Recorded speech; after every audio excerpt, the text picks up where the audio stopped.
बकरीद की खुशियां भी मना रही है, अब वो अपने समाज में भी जा रही है, अब वो अपने अजीजों अकारिब से भी मिल रही है, अब वो रोजो सबको इस अंदाज से गुजार रही है जैसे पहले गुजारा करती थी। आप कहेंगे ओ दुनिया वालों जरा गौर करना इस बात पर, वो माँ जो अपनी औलाद की जुदाई की बर्दाश्त नहीं कर सकती थी, वो महबूब और वो महबूबा जो एक दूसरे की जुदाई की बर्दाश्त नहीं कर सकते थे, लेकिन एक दिन ऐसा भी उसकी जिंदगी में आया कि उसने उसके बिना भी जीना सीख लिया। तो सोचिए हालात ऐसे हैं कि आपको याद करने वाले भी आपको एक दिन भूल जाते हैं। कब्र में साथी नहीं बनता, खानदान में कोई मरता है, अजीज और अकारिब मरते हैं। क्या माँ बेटी के साथ जाके दफन होती है? क्या बाप बेटे के साथ जाकर दफन हो जाता है? तो आप कहेंगे नहीं नहीं, ऐसा तो नहीं होता, मरता जो है बस वही दफन होता है। तो क्यों उसे अकेले छोड़ दिया? उससे तो तुम मोहब्बत करते थे, उसकी जुदाई की तो तुम बर्दाश्त नहीं करते थे, तुमने उसे कब्र में तन्हा कैसे छोड़ दिया? उसे तुमने कब्र में अकेला कैसे छोड़ दिया?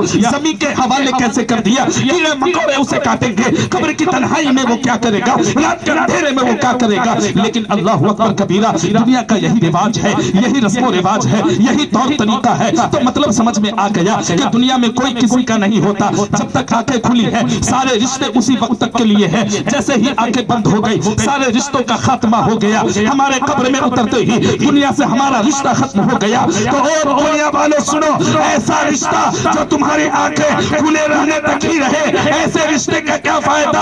ऐसा साथी बनाओ, ऐसा रिश्ता कायम करो जो तुम्हारी आंख खुले में भी रहे, तुम्हारी आंख बंद करने भी रहे। तो अब आप नजर करेंगे आखिर ऐसा साथी कहाँ मिलेगा? तो आओ आओ मैं तुम्हें हदीस पाक की रोशनी में बताता हूँ। मेरे आका सल्लल्लाहु अलैहि वसल्लम इरशाद फरमाते हैं, ओ दुनिया वालों सुनो, अगर तुम चाहते हो कि तुम्हारे मर जाने के बाद भी कोई तुम्हारा साथी बने तो तुम नेकियां करना, वो नेकियां तुम्हें जन्नत और जहन्नम में साथ मिलती हुई नजर आए, कब्र में भी साथ, हश्र में भी साथ।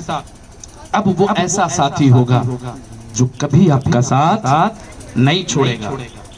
तो कैसा सौदा कीजिएगा, फायदे का या नुकसान का? बताइए। फायदे का ना जी, अल्लाह ने अक्ल क्यों दिया? नुकसान और फायदा समझने के लिए दिया, बेवकूफों की तरह इधर उधर नहीं करने के लिए। तो जो अल्लाह ने हमें अक्ल दे दी, मैं खूने जिगर जला रहा हूँ यार, इस ठंडी में मेरा पूरा बदन इतना हॉट हो गया है कि मैं क्या बताऊं। और आप लोग जो है कि गुफ्तगू कर रहे हैं, कम से कम बच्चों को समझाइए तो बड़े हजरात।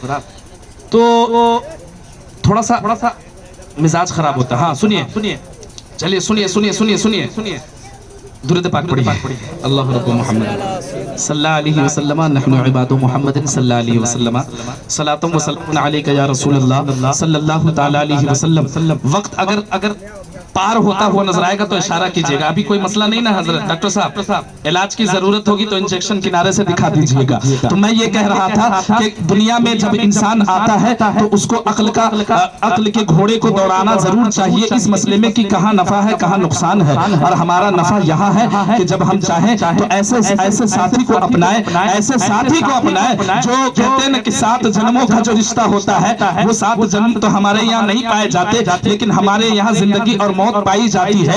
एक जिंदगी दुनियावी जिंदगी होती है, एक उखरवी जिंदगी होती है, और हमें ऐसे साथी को चुनना चाहिए जो दुनियावी जिंदगी में भी हमारा साथी हो, उखरवी जिंदगी में भी हमारा साथी हो। और याद रखिए आपका साथी बस वही है जो आपने अपनी जिंदगी में नेकियां की।